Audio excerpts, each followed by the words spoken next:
أعوذ بالله من الشيطان الرجيم بسم الله الرحمن الرحيم قل أطيعوا الله والرسول فإن تولوا فإن الله لا يحب الكافرين إن الله اصطفى آدم ونوحا وآل إبراهيم وآل عمران على العالمين ذرية بعضها من بعض والله سميع عليم إذ قالت امرأة عمران رب إني نذرت لك ما في بطني محررا فتقبل مني إنك أنت السميع العليم فلما وضعتها قالت رب إني وضعتها أنثى والله أعلم بما وضعت وليس الذكر كالأنثى وإني سميتها مريم وإني أعيذها بك وذريتها من الشيطان الرجيم فتقبلها ربها بقبول حسن وأنبتها نباتا حسنا وكفلها زكريا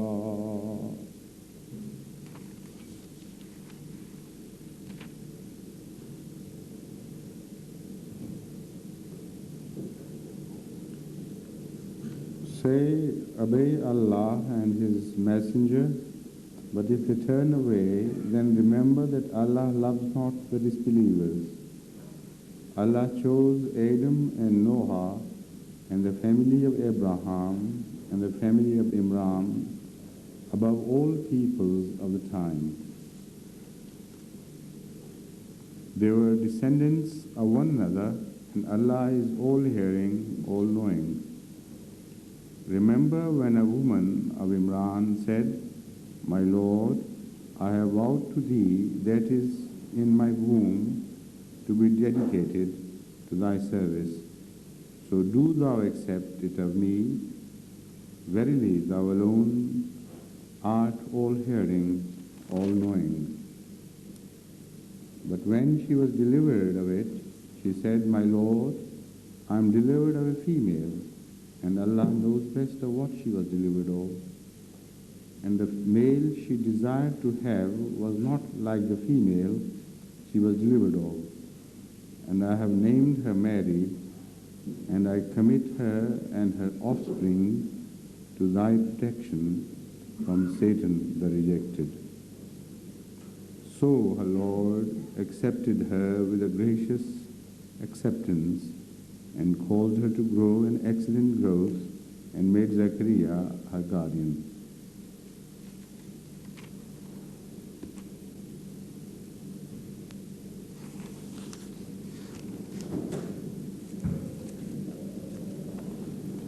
The verse which I recited in the beginning, قُلْ أَطِيعُوا اللَّهَ وَالرَّسُولَ فَإِنْ تَوَلَّوْا فَإِنَّ اللَّهَ لَا يُحِبُّ الْكَافِرِينَ, occurs immediately after the verse قُلْ إِن كُنْتُمْ تُحِبُّونَ اللَّهَ فَاتَّبِعُونِي يُحْبِبْكُمُ اللَّهُ, that, O Prophet, tell them that if they truly love Allah, they should follow me, that is Prophet, the Holy Prophet of Islam, peace be upon him. Then certainly Allah would love them. So what is the difference between this injunction of ittabi'uni and this injunction of qul atiullaha wa rasula, obey Allah and obey the Holy Prophet? Various commentators have mentioned that the need for saying atiullah wa rasula arises from the fact that some Christians started alleging that the Holy Prophet of Islam is claiming the same type of allegiance to himself as we show towards Jesus Christ, peace be upon him. On the one hand, he is rejecting the idea of lifting someone beyond the status of man and loving him like the love of God. On the other hand, he himself is claiming that status for himself. So So to clarify that position, the Holy Quran again mentions the same subject of obedience in a different manner, but coupling it with God. Qul atiyullah wa rasula. That is to say that obedience to the Holy Prophet stems from the obedience to Allah. And it's not possible for anyone to obey the Holy Prophet as if his obedience lies in another area than the obedience to God. So both of them are coupled together. It doesn't say, Qul atiyullah wa atiyur rasula, like it says elsewhere. Here in the context, the absence of the repetition of the word atiyu, brings those, the Allah and Rasul so much together as if no difference can be created between the two. In this sense, Hazrat Masih Maud also has written about his obedience like that of the obedience of the Holy Prophet. Man farraqa baini wa bain al-Mustafa. What is the rest? Fama arrafani gumara.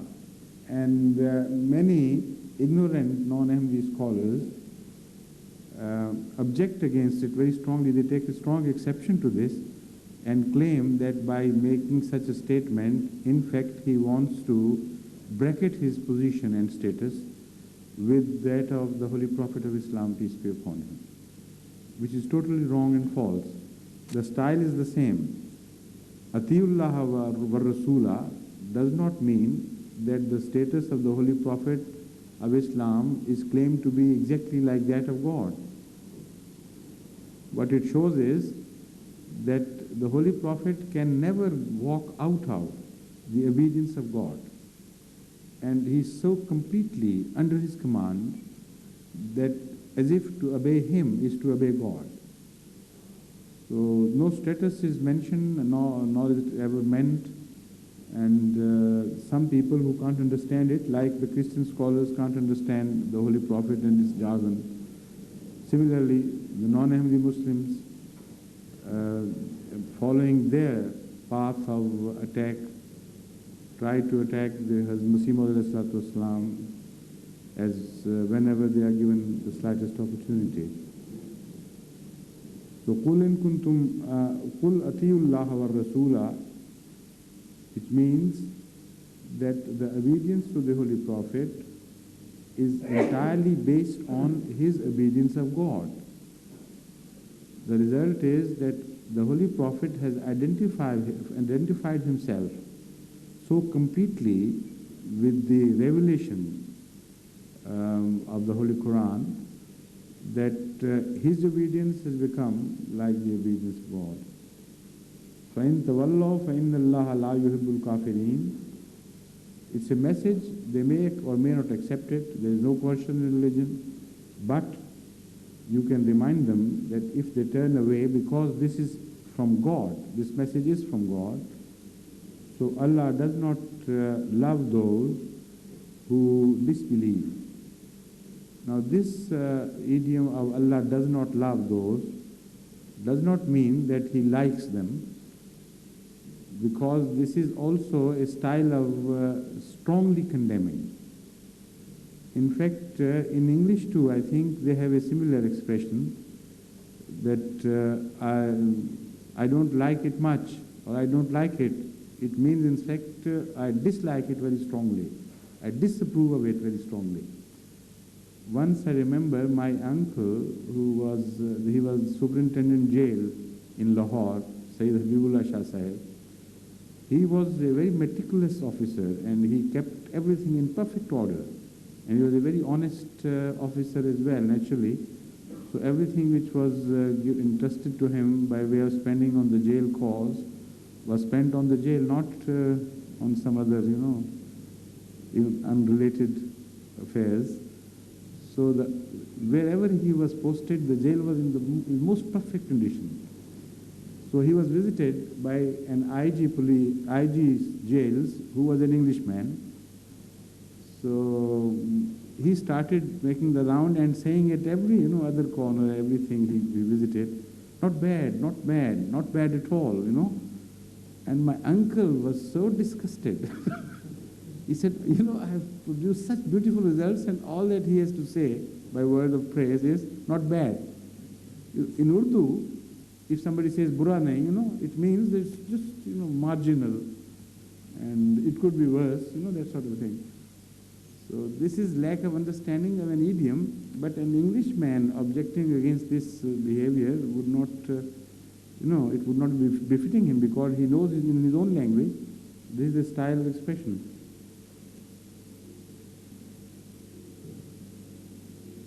إن الله اصطفى آدم ونوح وعلى إبراهيم وعلى عمران على العالمين. Allah chose Adam and Noah and the family of Abraham and the family of Imran above all peoples of the time. This verse poses three problems which are to be solved before we proceed further.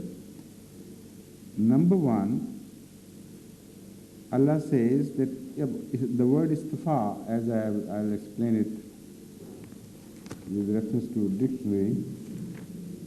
Well, I think it will be a lengthy explanation, but everybody will understand. To prefer someone, to choose someone, to select someone, and to make something, entirely one's own, to the exclusion of others as well. So all these meanings are contained in the word istifa. So if Allah chooses someone for His own sake, to the exclusion of all others, then the word istifa would be used. This is why we, when referring to the Holy Prophet of Islam, always say Muhammad Mustafa sallallahu alaihi wasallam, that he was chosen by God to serve Him and Him alone, and he knew no other Lord. So Mustafa is derived from the same word istifa. So it says, Inna Allah astafa Adam wa Nuhan. Allah chose for Himself, selected for Himself, or preferred for Himself. And also it may mean Allah exalted somebody in relation to others. So whenever this word is referred to prophets, it contains both the meanings. But when there is in the context a mention also of others, then obviously the meaning would be that Allah exalted someone over the rest. And Allah chose someone especially for Himself from all the people which are mentioned. Both these meanings would still stand good, but with slight difference. So here, what we note is that Adam and Noah, both are prophets. They are referred to as alone by themselves. But Abraham and Imran are referred to not directly themselves, but with a reference to their progeny. So the meaning is that we chose Adam and we chose Noah, or we exalted Adam and Noah over the rest of the world, Alameen, and we exalted the people of Abraham, or the progeny of Abraham, or the adherents to the faith of Abraham. All these meanings hold good, because the word al is a word of wide application. It may mean the followers, spiritual followers, the followers in ideology and faith. And it may also apply directly to the progeny, blood relations, etc. So it says that we exalted Abraham's progeny and his people and his followers, and Imran's followers and people and the progeny over the rest of the world. So why two prophets are mentioned in name, and the other two, among the other two, Abraham, although he was a prophet, but he was not referred to individually. His followers are referred to, or his progeny is referred to. And Imran was not a prophet at all. He does not come into the category of prophets, yet he was mentioned and his Aal is preferred. That is the one question which is raised. And the second is that what is meant by Al-Alameen? Were he exalted above all the people of the earth, all the peoples of the earth, or does this alam, the word alam, which means universe, also it means universe, and also it means the entire world. And it can be, the meaning of this word alameen can be extended even to various times. So alameen may mean all the people of various times, from the start of the birth of Adam till the end of the time. Because alam is a word in Arabic which means the universe and the verse and the world as such in space, and also it applies to time. So alam means things of all times. So if Adam was preferred over all the mankind of all times, then how could Noah be preferred and exalted above all the people of all times at the same time? So that is another question which is raised. The third one is, who is Imran? And what is meant by Aale-Imraan? These are the three issues which are generally discussed by various commentators variously. Now referring to the first one, this istifa, as I indicated in the beginning, is, in my opinion, only used with reference to prophets and not to non-prophets. So when prophethood is mentioned directly or obliquely in a broad reference, then Allah uses the word istifa. And in this context, this is exactly the reason why the word istifa has been used. So because after Adam, his progeny was not chosen or appointed as prophets by God, nor after Noah, his progeny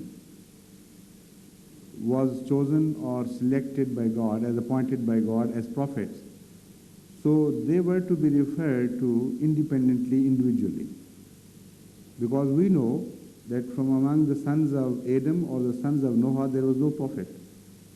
According to the Holy Quran, maybe for some time to come, there was a break in prophecy and no prophet came. So this is why they are mentioned only individually in their individual capacity. Why are they mentioned at all? Because prophecy started with Adam, and the word istifa came into application for the first time with regard to the Homo sapien species of man, of animals. At that time when Adam came into being, that is to say, Adam here is referred to as first prophet, not as the first man. So that also solves the question for us, who the first man was.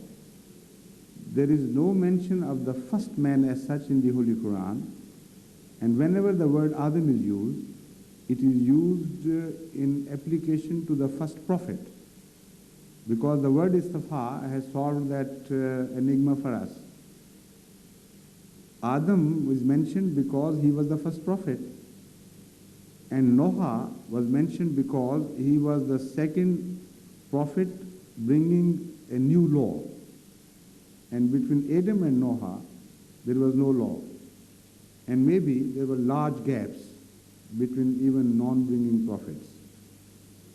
So they are the true landmarks, most important landmarks in the beginning of religion. then is mentioned Abraham, but not individually. Abraham's progeny is mentioned. Although Abraham himself also ushered a new era, and the most glorious era prior to the time of the Holy Prophet of Islam in religious history. So the era which was ushered in by Abraham is mentioned and not he himself. That does not mean that he was not exalted over others. It only means that he was Abul Anbiya. If his progeny was exalted, naturally he would be exalted beyond the progeny. That is the style used in Abraham. But then the problem would arise, what about Imran? Imran was not a prophet. Was he also exalted above all others? If you take that style, if you understand this verse as indicating that, then what about Imran? Was he also, being the father of Moses, exalted above all others because he was the father of prophets? Now this is not so. Why not? Because this application of the idiom Abul Anbiya is not an application in the sense of blood relationship. It is an application of being a spiritual father. And a spiritual father of prophets has to be a prophet himself. You know, these are the two fine distinctions which we should make about this application. Why Abraham is referred to as Abul Anbiya, even in Islamic terminology, is because he was a prophet and also father of prophets, not in blood relationship, because that doesn't mean anything, because his progeny followed him so faithfully and so obediently that Allah chose from among them some prophets. Just to be the father of a prophet does not mean anything, because according to the Holy Prophet, or the Holy Quran, a father may be not only a non-prophet but even a wrong man. And Hazrat Ibrahim himself is prevented to pray for his father, although according to the biblical statement, Azar was not his father but his uncle. But the Holy Quran refers to him as his father. So Abul Anbiya's father should normally be declared as the grandfather of a prophet. But he is described to be such a base person that Hazrat Abraham once promised him that he would continue praying for him. He did pray, but after having prayed once, Allah stopped him. He said he was a wrong man, he was an idolater.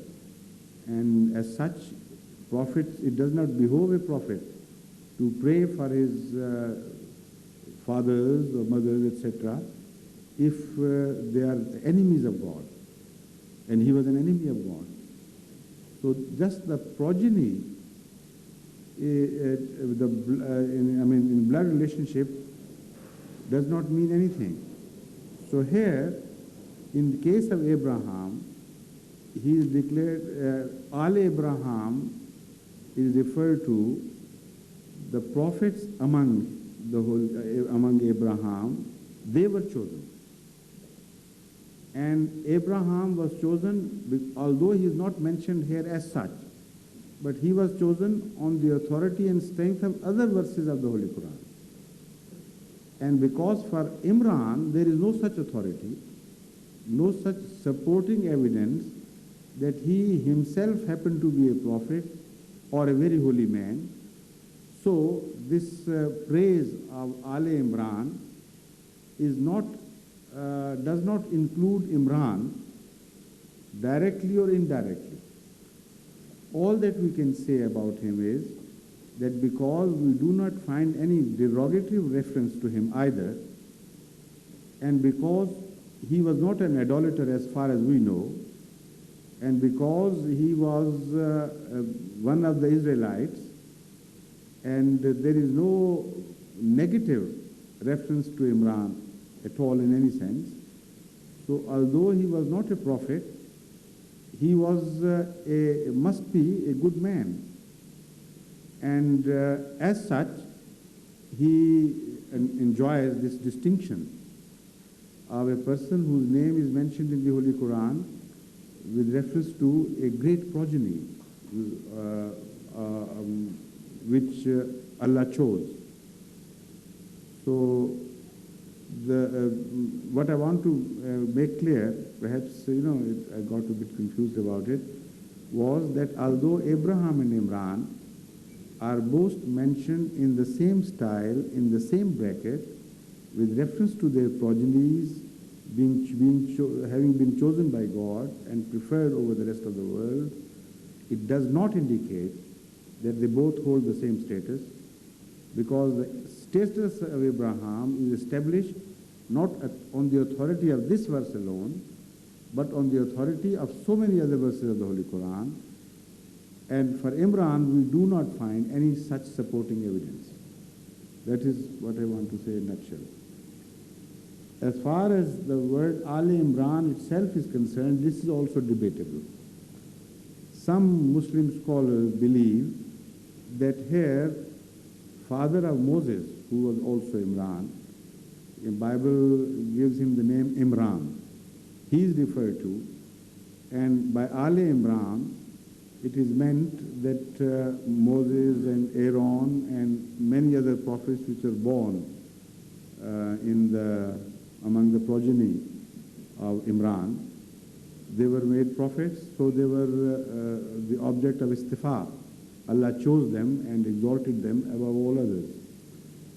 But some others believe, and surprisingly, Imam Razi is among those, that Aale-Imraan refers to only Mary's father and the Aal, that is the progeny, which took its start from Mary or the woman of Imran.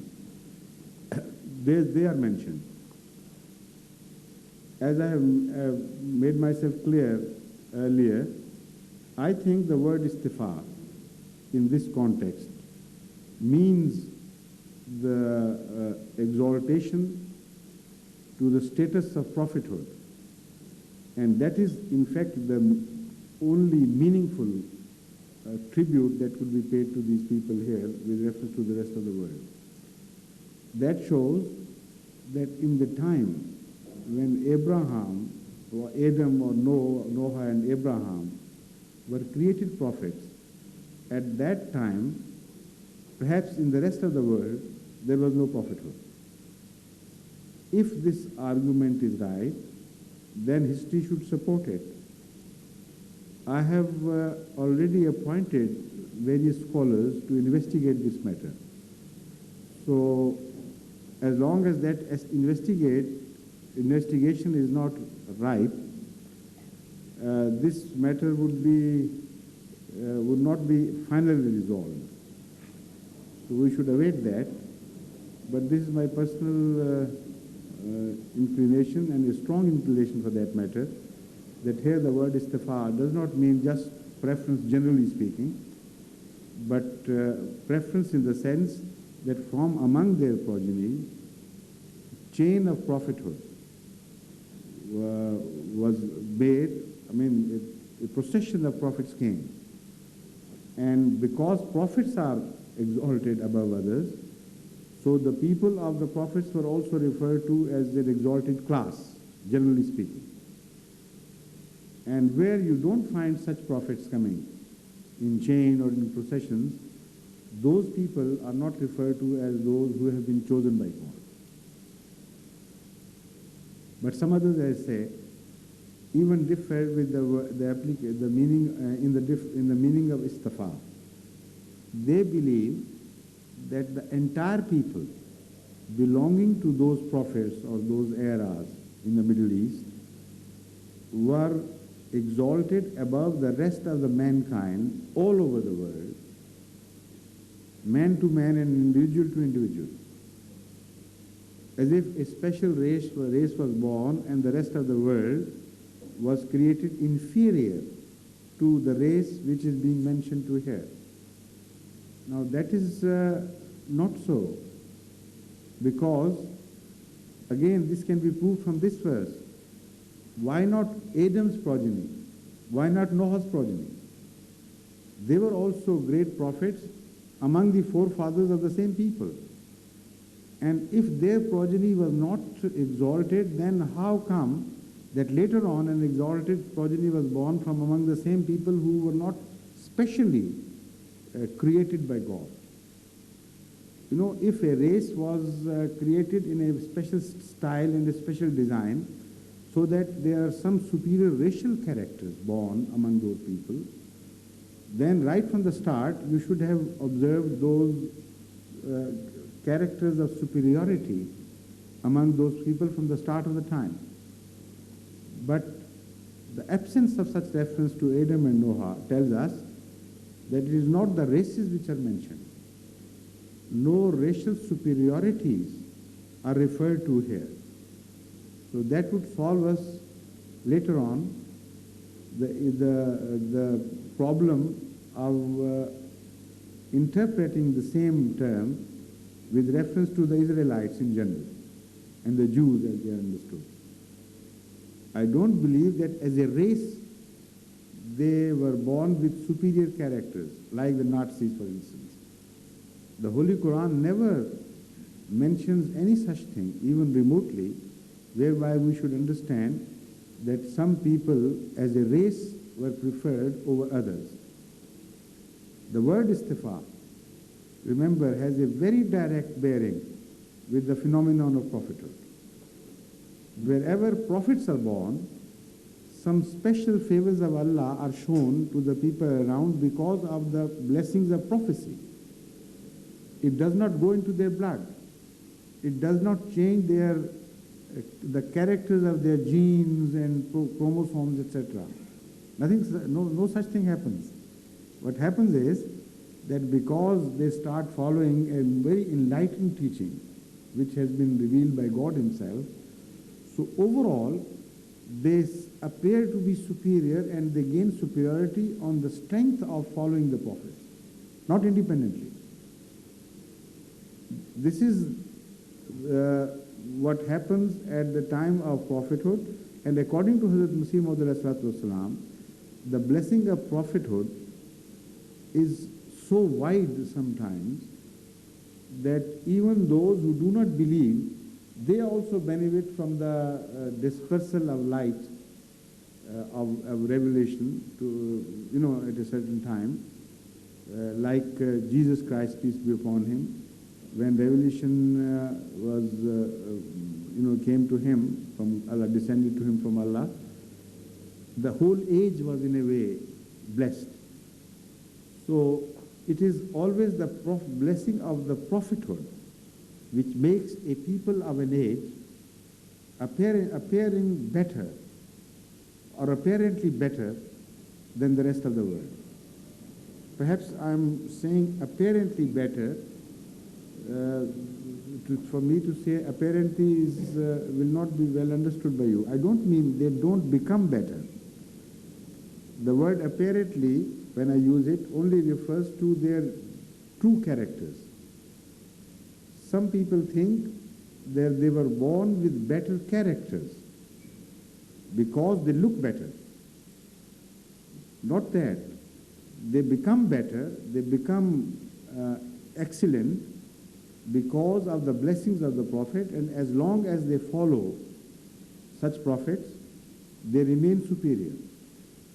And when they cease to follow, the same people sometimes revert to the lowest stages of life, and they are no longer worthy of being called even men. This is exactly how the Holy Quran treats the Jewish race, so-called race. although the same people are referred to as the very best,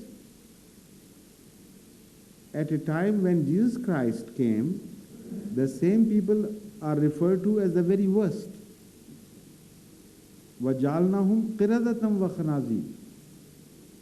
They were not even worthy of being called human beings. At a stage, the same preferred people or exalted people became worse than apes, or similar to apes and swines. That is to say, all through, it was the characters which were being discussed by the Holy Quran, and morals which were being discussed by the Holy Quran. So through the blessings of the prophethood, a time comes when people around the prophets start improving in their moral qualities, in their general characters, etc. And when they turn their backs to the prophethood, after a while, then they begin to destroy the message of prophethood. Then they begin to fall back again, and even to low rungs.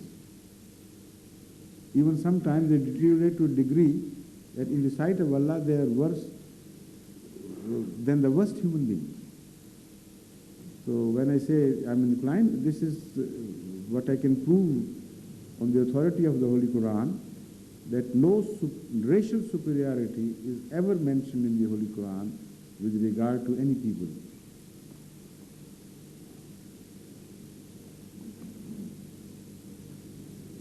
ذُرِّيَّةً بَعْضُهَا مِنْ بَعْضٍ وَاللَّهُ سَمِيعٌ عَلِيمٌ. This has been translated here, they were descendants of one another, and Allah is all-hearing, all-knowing. Here, apparently, Malak Ghulam Farid Sahib has taken this verse to mean they were descendants in blood. But if previously no race is mentioned, why suddenly should the Holy Quran refer to the blood relationship? This is why Hazrat Muslim Maud has not adopted this meaning at all. In Tafsir-e-Saghir, he categorically rejects this meaning. I wonder how this crept into Malak Ghulam Farid Sahib's translation. Hazrat Muslim Maud has said that here Zuriyatan Ba'duha min Ba'd refers to their spiritual fallen. Some followed the others. Some followed some and some followed the others. That's the style of saying. That is to say, spiritually they took after one another. Some were born similar to Moses, some were born similar to Jesus Christ. That sort of spiritual rebirth, etc. Some were in their, if you study their history, they would remind you of what happened to Noah, and some would remind you of what happened to Adam, and so on and so forth. Similarly, the Holy Quran itself says that the birth of Jesus Christ is similar in some ways to the birth of Adam. That is what is meant by Zurriyatan Ba'duha min Ba'd, that in spiritual characters, some of them were similar to some others, and there was no racial character as such which got fixed into their blood cells, and they had no choice but to follow that fixed character. So this is to be noted, that in the next edition this should be rectified.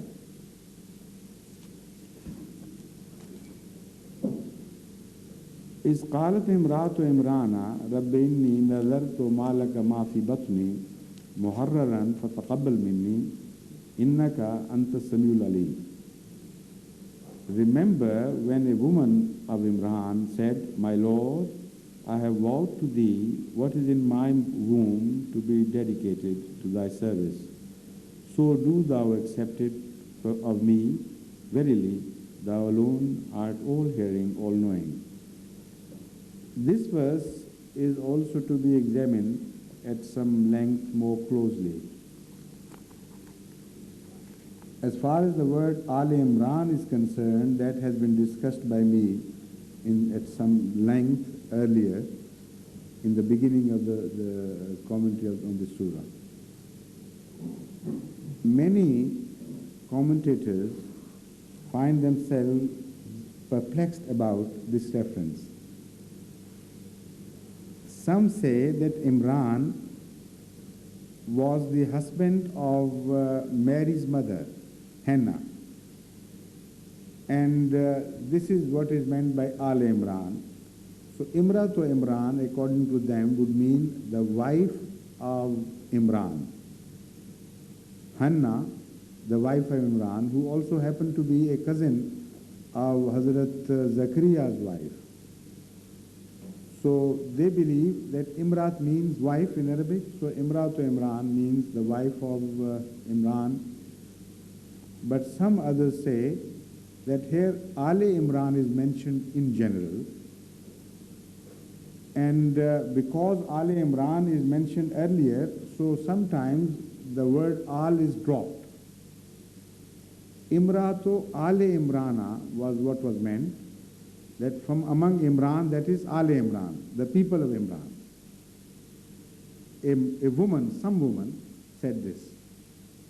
Why they have to adopt this line is because of the fear of censure at the hands of some Western scholars. And the fears are absolutely unfounded and without any weight, so they should have been absolutely ignored, rather than to change your stance and try to take a defensive attitude with regards to the translation of the Holy Quran. The objections raised are that according to the reference in the book of Mary, Imran's, and also Encyclopedia Biblica or Britannica, I think, the reference is made to the father of, the husband of Hannah, and the name given to her, to the husband of Hannah is not Imran, but the name is, I think it is mentioned here, it is the same name which is referred to in the Muslim commentaries.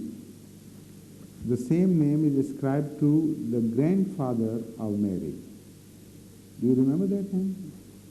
Anyway, I think I have got it written somewhere. I just forgot it, but I'll get it to you.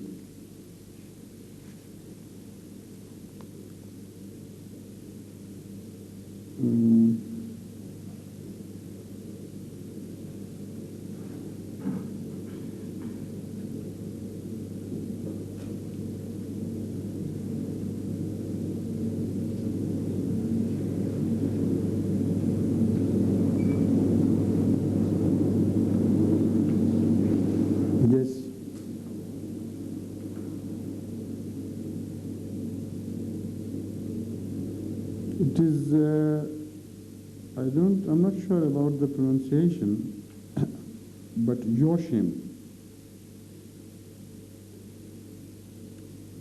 was the name, according to the Christian sources. Yoshim was the name of the father of Mary, and according to the Muslim sources, Yoshim was the name of the grandfather of Mary. And because sometimes father, instead of giving father's name, grandfather's name was also given to a child, that he is son of, instead of the father, grandfather's name was also taken, and this was particularly the practice of the Jews in old days. They would call a son with reference not to his father but his grandfather sometimes, or even with reference to his uncle. And in Arabs also this was a custom. So this is why some commentators have agreed with the Christian sources that Azar was not the father of Abraham, he was the uncle of Abraham, but in the loose application of the word Ab, the Holy Quran does not mean he was real father, it means he was an uncle. So to give the name of a father, of a grandfather to a father, is not an unknown practice, not a strange thing. So some scholars insist that the name of the father of Mary was Imran, and the grandfather was Josham, which some people, some old scholars, loosely applied not to the grandfather but to the father of Mary. Now, there is another supporting evidence. In old days, and even today, I think, even in this age, this is a practice to give a child the name of a great grandfather or a great grandmother, just out of sort of, good omen.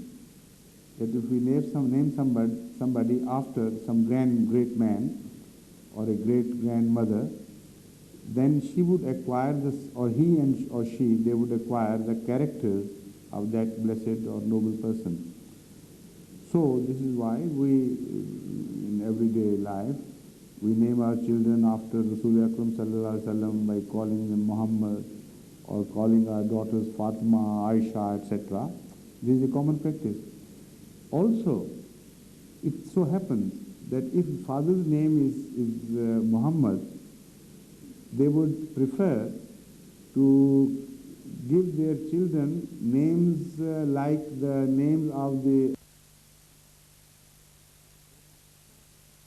Holy Prophet, and their daughters the name like the daughters of Ahmad sallallahu alaihi wasallam. So this similarity is carried in two generations simultaneously.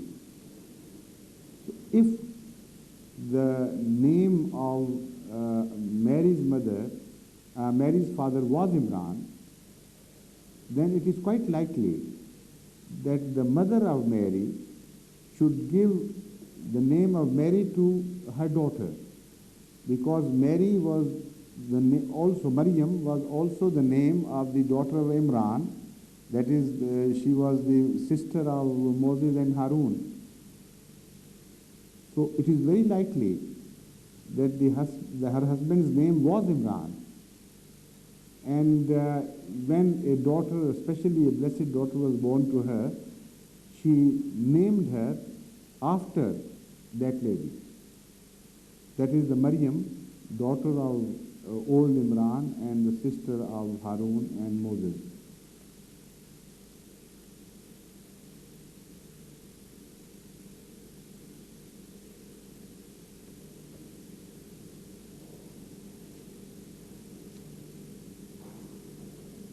إذ قالت امرأة عمران رب إني نذرت لك ما في بطني محررا.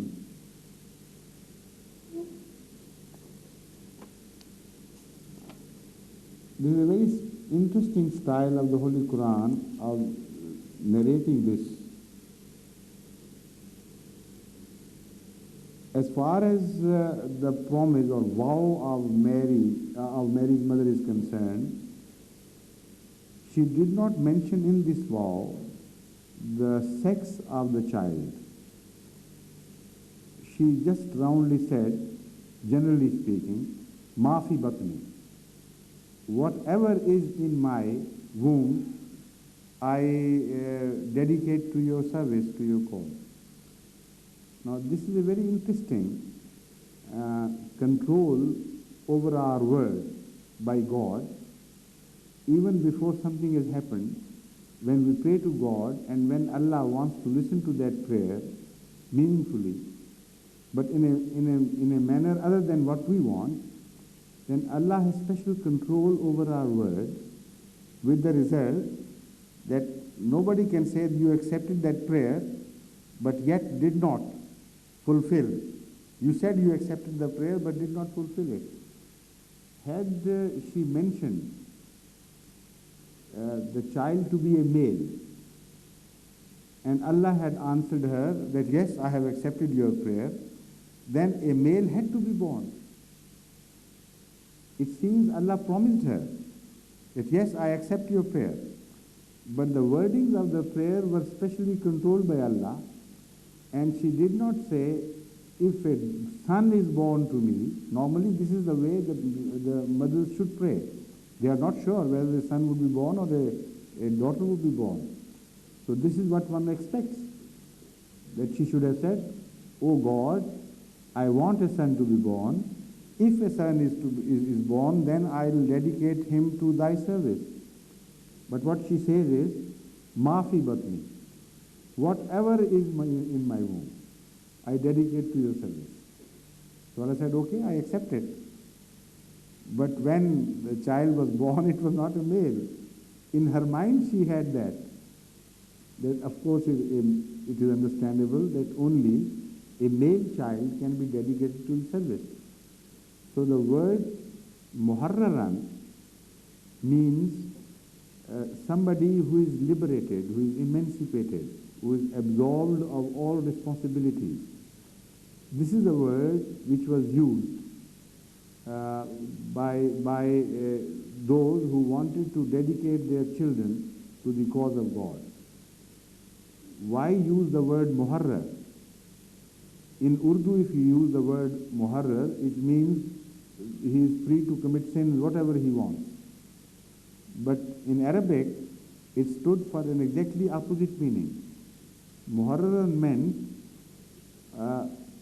absolved of all worldly ties, absolved of all evil ties, and absolved of all responsibilities to his or her parents. I should say his parents because in those days, female children were never dedicated. Always the male children were dedicated by the Jews, and females were not dedicated, and they were not accepted by the church either. So, when she said muharraran, of course she had in mind a child, male child. But the way she had expressed her desire, it was not bound on God. I mean, it was never bound in any way, but in the sense that if he had accepted the prayer and said, "I have accepted your prayer," as far as the words are concerned, they left room for a female to be born of the same characteristics. This is why when Allah said later on, فَقَبَّلَهَا رَبُّهَا بِقُبُولٍ حَسَنٍ, it meant that all through, of course, God knew that a female would be born, but in complete violation of the tradition, the previous tradition of the Jews, God would change that I shouldn't have used the word violation with reference to God, in complete disregard to the practice of the Jews. God was about to change this into a new dedication system, whereby the girls would also be dedicated from then on. This is why in Christianity, girls are also dedicated and accepted by the church. Prior to this, it never happened. So this was a great event of history, particularly for the ladies, for the women. Their status was raised. Previously, they were not considered worthy of dedication, as if they belonged to a lower species and not at par with men, male members of their species. So this is a very great event to which the Holy Quran refers.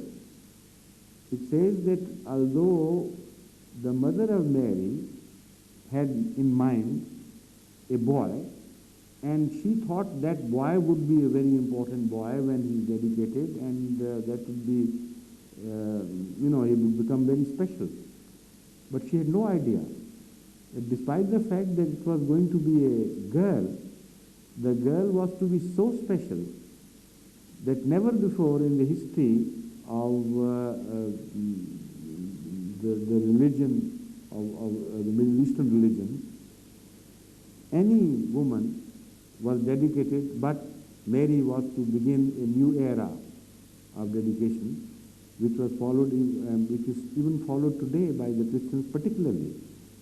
Of all the religions in the earth, it is Christianity which stands out in its tendency to dedicate female children. Perhaps they overnumber the males. The nuns at one time in the history of Christianity were found in so much abundance. In such, they outnumbered even the male dedicated children. So this is what is referred to here. Innaka anta samiul alim. O my Lord, you are most all-hearing and all-knowing.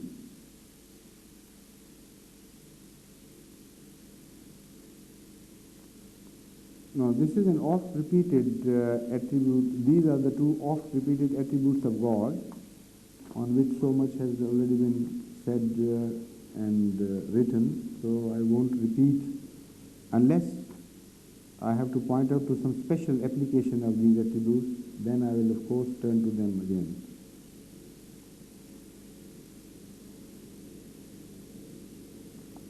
Now I'm going to turn to the classical commentaries on this particular verse because it is a verse of special import in so many ways, and after I have finished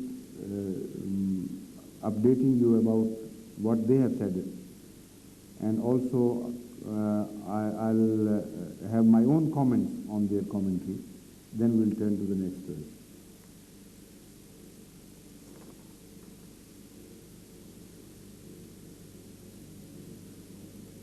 It is many commentators have related some stories about Aale-Imraan, Imraan.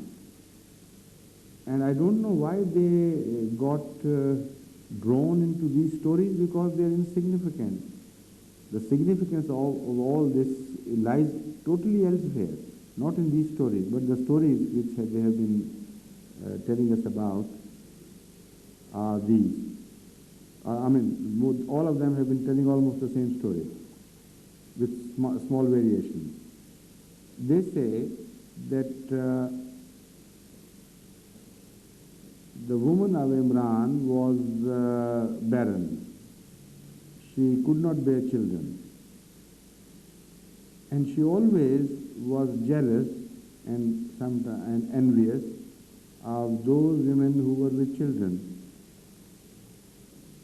So she said, "O my Lord, if you give me a son, I will dedicate that son to you." And because of it was too big a bait for God to refuse, that is the implied meaning. All right, if she is going to dedicate the son, why not? So God accepted.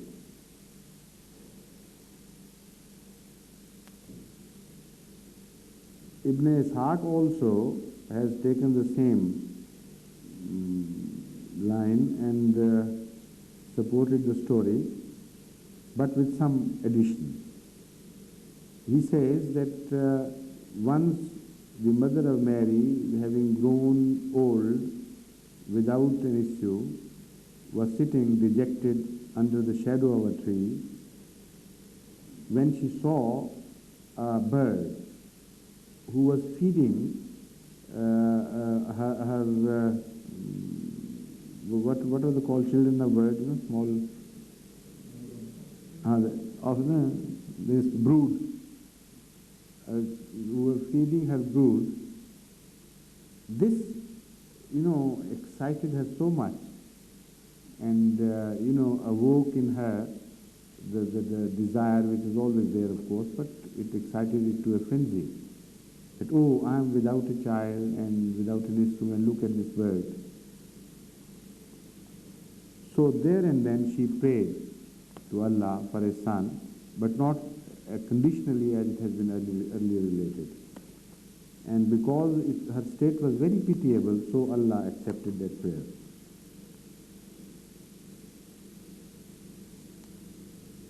And immediately afterwards, her husband died, and here he is referred to as Imran, of course. And when she felt she had conceived, so she said, I would make him muharrar, whoever, if the child is born, and make him serve the cause of a mosque or a place of worship. That is to say, by muharraran, she only meant she would make him a servant of a place of worship. So as I said, the stories belittle the significance and the wide scope of all that incident which has been referred to in this verse.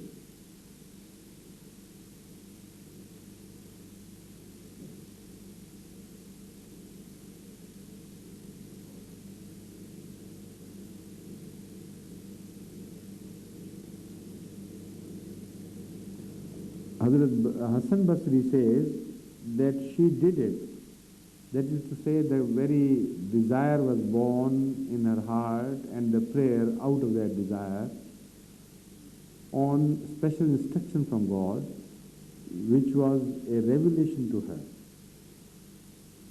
Like Abraham was told in a dream that where he saw he is slaughtering his own son.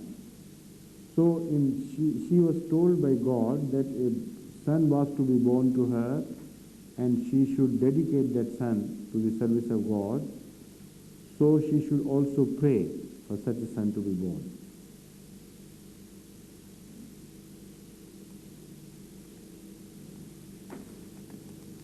This is also mentioned by Tafsir Kabir, Imam Razi.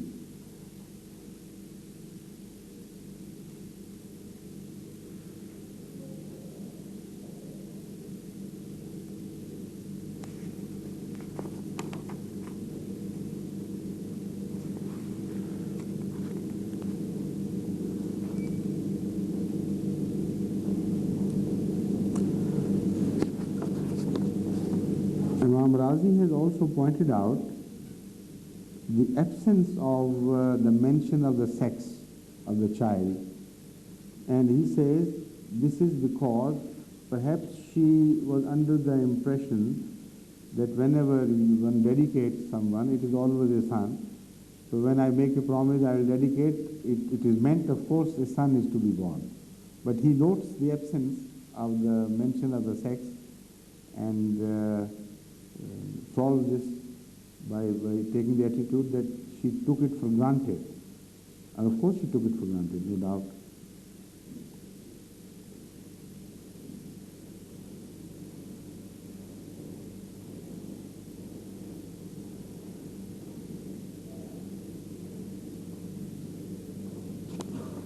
And he says that when she says, Allama Razi says that when she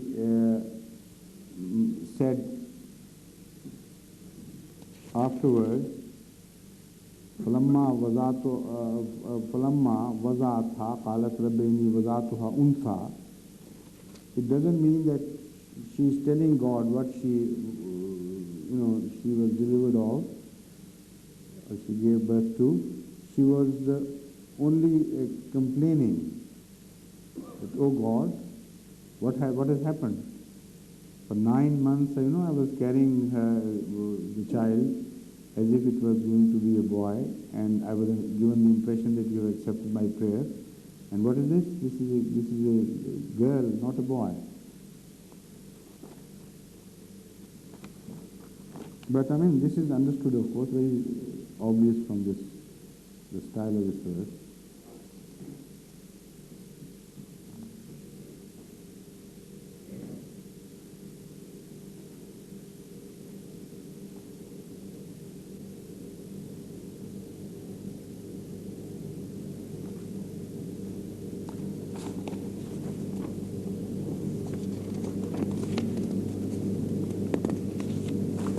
So there is nothing very special to write home about,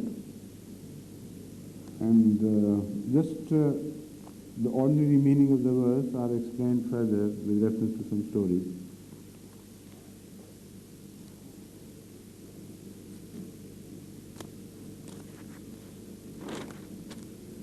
فَلَمَّا وَضَعْتَهَا قالت رب إني وضعتها أنثى والله أعلم بما وضعت وَلَيْسَ الذَّكَرُ كَالْأُنثَى وَإِنِّي سَمَّيْتُهَا مَرْيَمَ وَإِنِّي أُعِيذُهَا بِكَ وَذُرِّيَّتَهَا مِنَ الشَّيْطَانِ الرَّجِيمِ.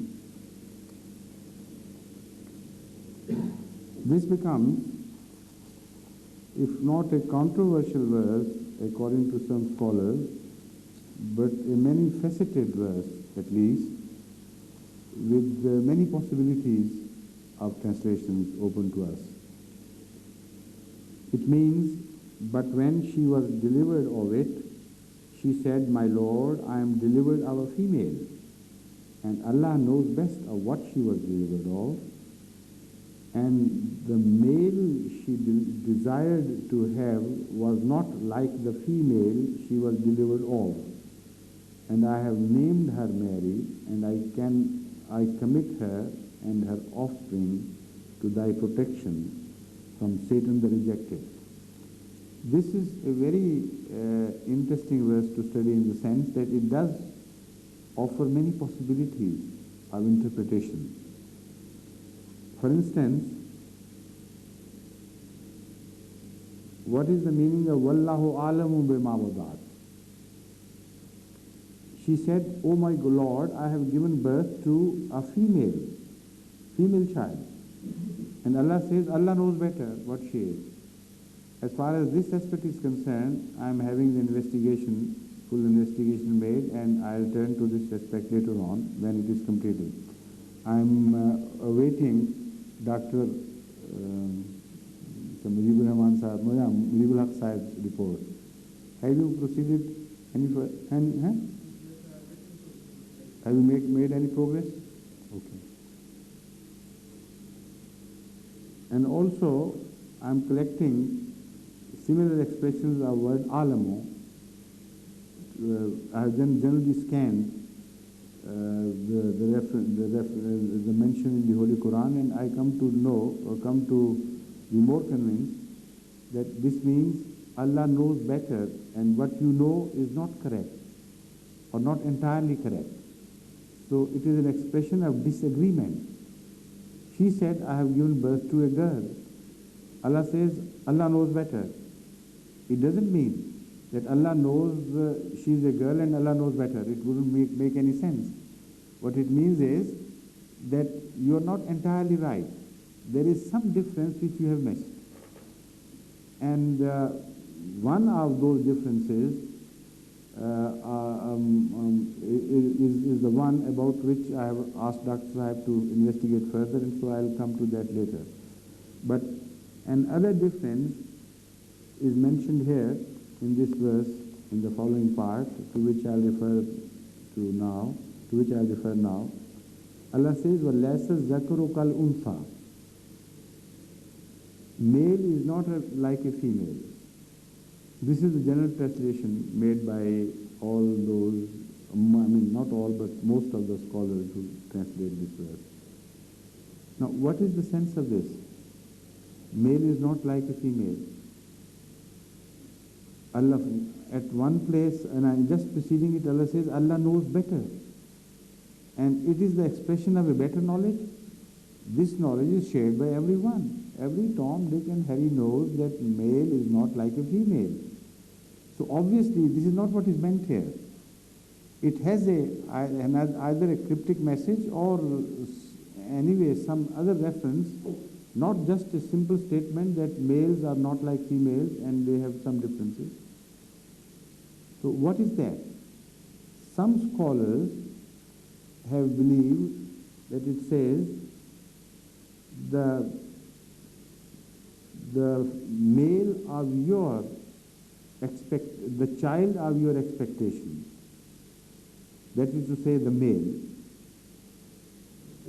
had certain characteristics in your mind. And that child is not like the female which is born in characters. That is to say, that is superior. The child which is born to you as a female is superior in character than the male child which you were expecting. So Az-Zakar is called Mawhud-e-Zihni in Urdu grammar. The male which you had in mind, whose picture you had created in your mind. Of course, you thought that is the best thing that can happen to you.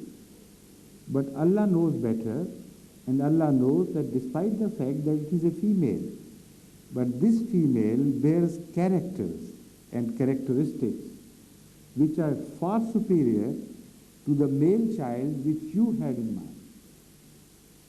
Just a child who is devoted and who becomes a servant of a mosque and starts cleaning it and serving people who come there as guests, etc., that is just nothing as compared to the attributes and qualities of Mary. So that is what is meant by some. That is understood by some scholars, and it is correct. Hazrat Muslim also has taken this position.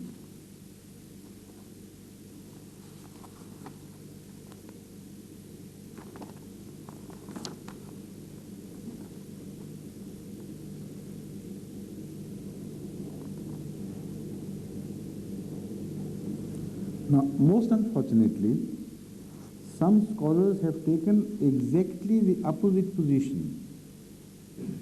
Exactly opposite. And they say, like Lama Imam Razi has also unfortunately taken this position, that this establishes that boys are better than girls. Less zakar kal unsa, according to them, is a categorical statement made by God that, of course, the boys are not like girls. That is to say, boys are superior. But this is exactly the opposite of what the Holy Quran intends to make clear here in this context.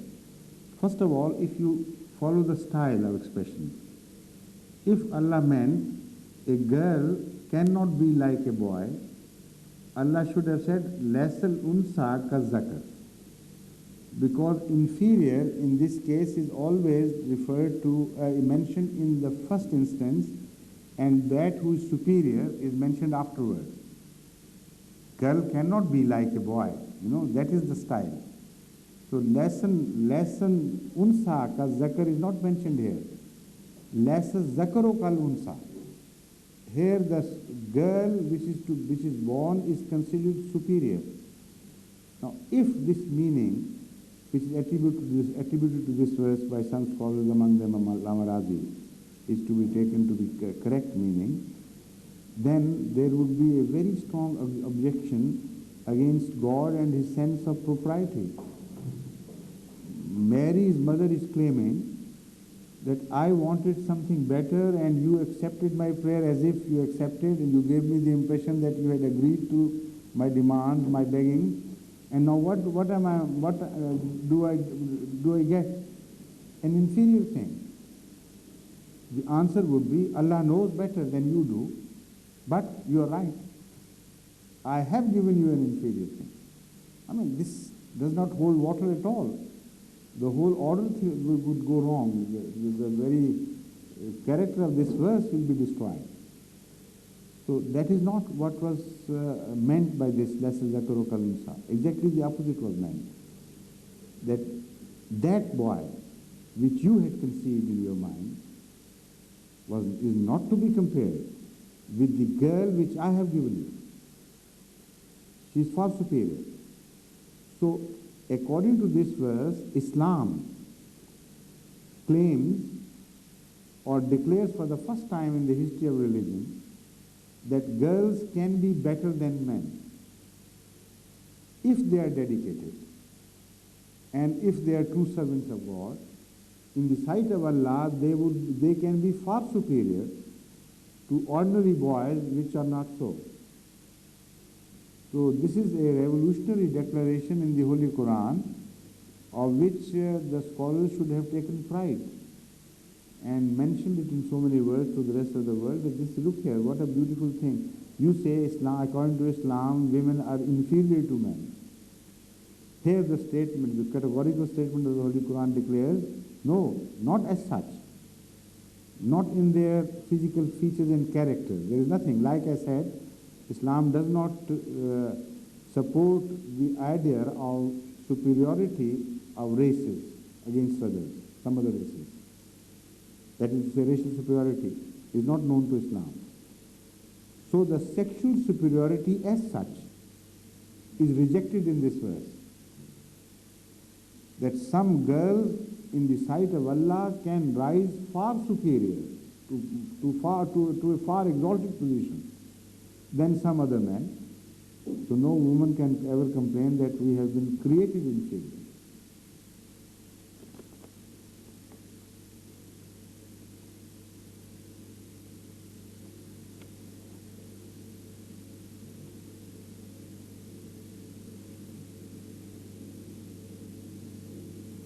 وَإِنِّي سَمَّيْتُهَا Maryam, from this Imam Razi infers that the father of Mary died before the birth of Mary, because he says that it was a custom that whenever a child was born, it was the father who used to give the name to the child, that is to say, to christen him or her.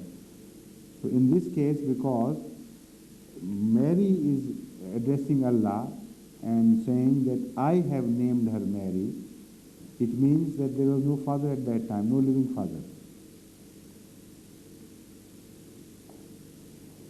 What is the meaning of Maryam, the name which is given by the Holy Quran? Mentioned Mary is the English version, but the real name given to that child was Maryam. According to various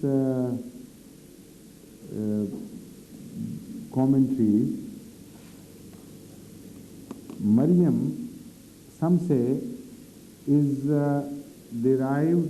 made of two words joined together, Mer and Yam. Yam means in Hebrew seed, and Mer is the jewel. So Maryam means the jewel of the sea. Some say, no, the Maryam is one single word which meant dedicated or special or exalted. So because these were the qualities which the mother wanted to see in her child, this is why she named her Maryam. But as I said earlier, it may have been simply because in the old days, Imran, the father of two prophets, was also bestowed with the child, female child, whose name was Maryam. So that memory might have, been responsible for giving this name to her. And immediately after she prays, Inni uizuha bika wa zurriyataha min ash-shaytanir rajim.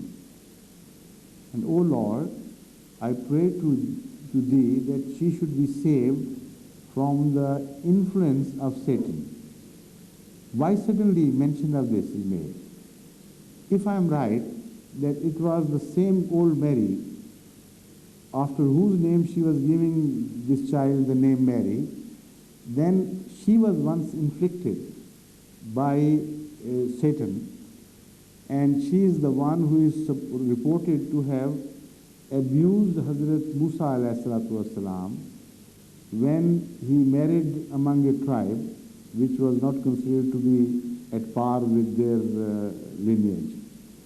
And it was Mary who abused Hazrat Moses in such strong terms that according to biblical stories, Hazrat Moses had to curse her, and the result was that she was afflicted with a cursed disease that is, leprosy.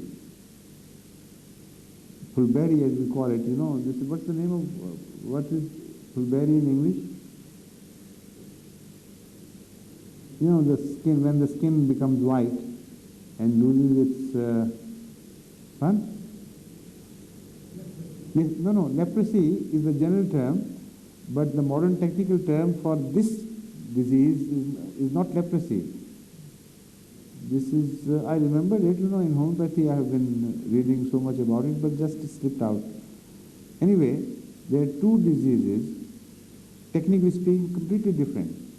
But in old days, leprosy was also a name given to this skin disease in which the pigmentation just disappears and it is not a contagious disease at all.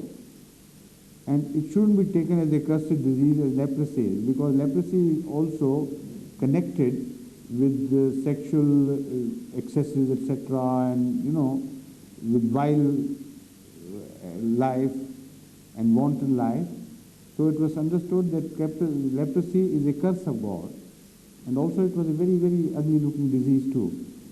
But in old days, leprosy and this disease, leukoderma, were considered to be one and the same thing.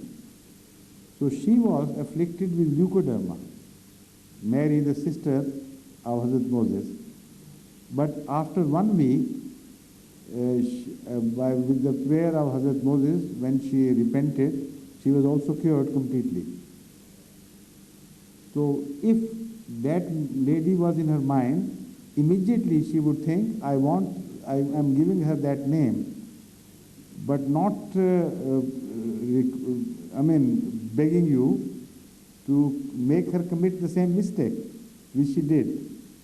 That is to say, her honor was completely restored after God had forgiven, and she was no longer referred to as a person of disrepute or a dishonorable person.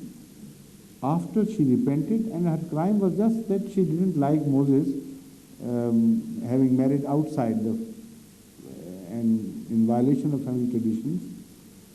So perhaps she became over too abusive, But then she must have repented, otherwise God couldn't have cured her miraculously like this within a week or so.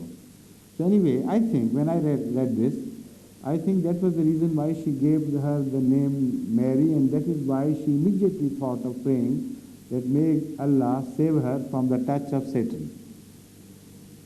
The second controversial issue is that in those days it was the practice that those who were dedicated to the service of God were not permitted to marry. Now, there seems to be a contradiction in her statement here. On the one hand, she says, "Oh God, whatever is in my womb, I am going to dedicate it to you." And after that child is born, she still sticks to her word, yet also prays for her offspring to be pious. If she were not to be married, how come she would conceive and give birth to children? So that also shows that this practice had no religious authority. And the pious ladies of the house of Zachariah and the relatives, they did not agree with this tradition. Otherwise, she could not have immediately prayed that this dedicated child, when she grows up and bears children, her children should also be saved from the influence of Satan. So that is, in my opinion, why she prays this. It shows that she didn't believe in this practice. Moreover, because she was born, that is another way of looking at it, because a female child was given to her instead of a male, maybe she thought that a female would be exempt from this tradition of Israel, because it's always the males who are prohibited from marrying if they get dedicated to the church, and because it's a female, she doesn't fall under the same category. But whatever the thoughts, at that time, the dedication of a female child was not automatically bonded to the concept of celibacy. Otherwise, you would not find such a prayer at all. And what happened later on in Christianity was not on the authority of Mary herself, because they themselves believed that she did marry ultimately. After giving birth to Jesus Christ, that was a virgin birth. Perhaps according to them, she had married even, according to some authorities, earlier than that. She was already married or betrothed to Joseph when Jesus was born. So anyway, the Christians themselves agree with the statement of the Holy Quran in reality, in truth, that Allah never meant the females dedicated to the church never to marry. If that was the design of Allah, then Mary should not have been permitted to marry at all. But she was destined to marry. It was in the design of things for her to marry. This is why this prayer was made, that the offspring were expected, and the prayer was made that offspring should be saved from satanic touch. Now, so far so good, but now we enter a very controversial issue regarding the meaning of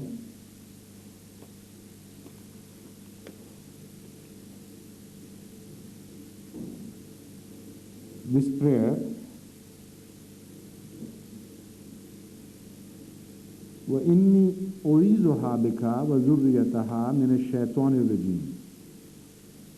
That, O my Lord, I beg thee, I pray of thee, that both Mary and her child or offspring should be saved from the touch of Satan. Many Muslim scholars, unfortunately, have fallen into the trap of some Christians who concocted certain traditions attributed to the Holy Prophet to the effect that only 2 children born of human beings were totally free from satanic touch. One was Mary, and the other was her child, Jesus Christ, peace be upon him. Some great Muslim scholars have rebutted it, like Allama Razi himself. He says this is not possible, and some others say this is wrong to attribute this to the Holy Prophet, that he said it, because all the prophets are born innocent, and some have gone even so far as to claim that all children are born innocent. Imam Razi has said, further developed the argument, that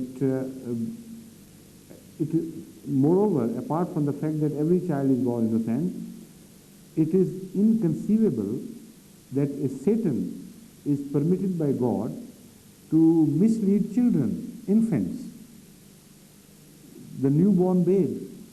How can Satan at all mislead a newborn infant? So it is illogical, impossible. So it is impossible for the Holy Prophet of Islam to have said it. But the most interesting thing about such traditions, like I am going to quote to you, is that their being false is proved beyond doubt by this very verse, which is the controversial verse.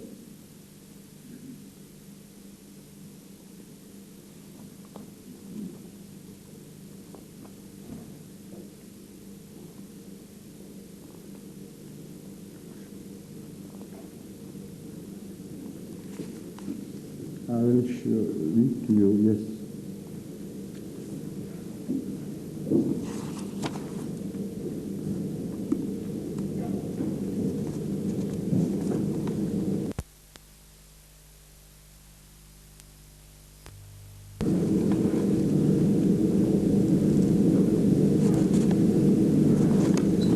It is reported from Abu Huraira that Hazrat sallallahu alaihi wasallam said,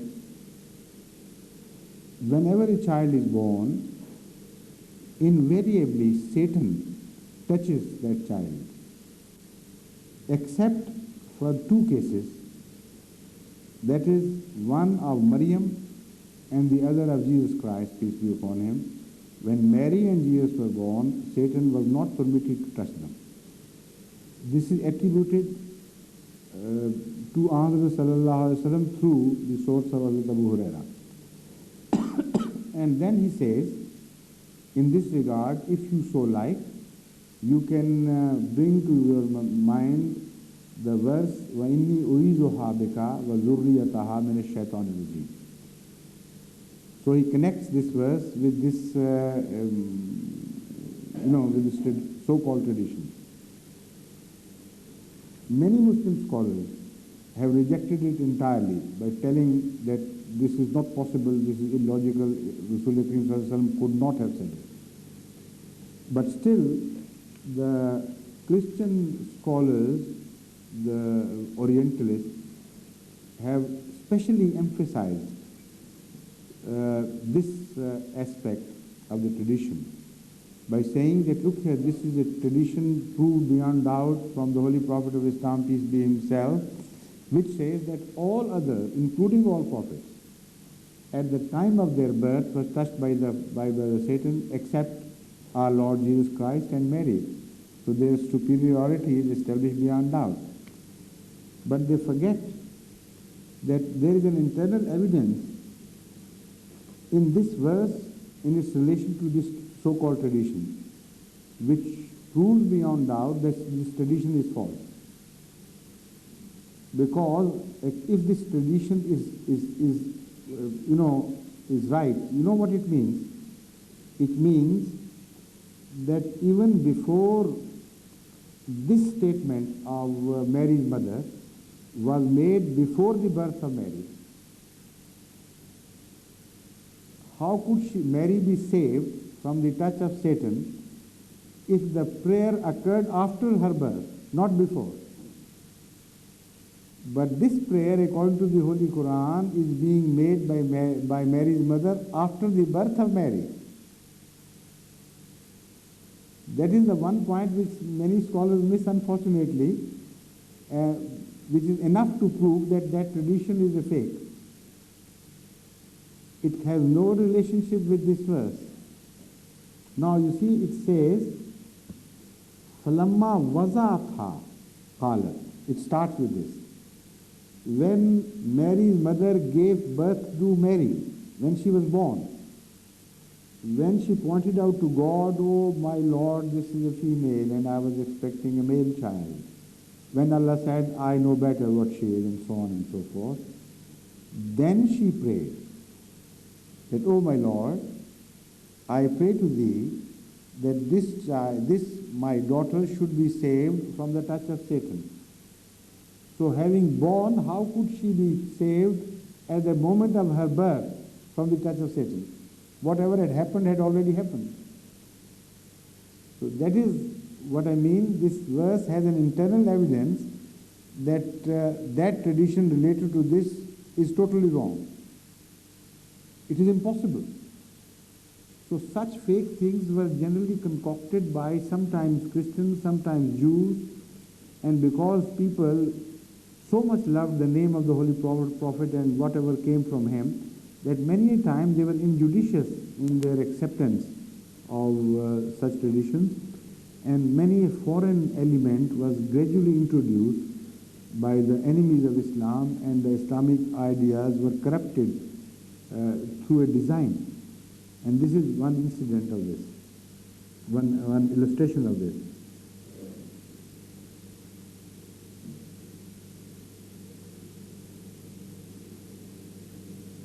I think we have already crossed the time limit which we have imposed on ourselves. We finish generally at 8:30, and we have now finished this verse fully. So inshallah, the day after we will take up the following verse.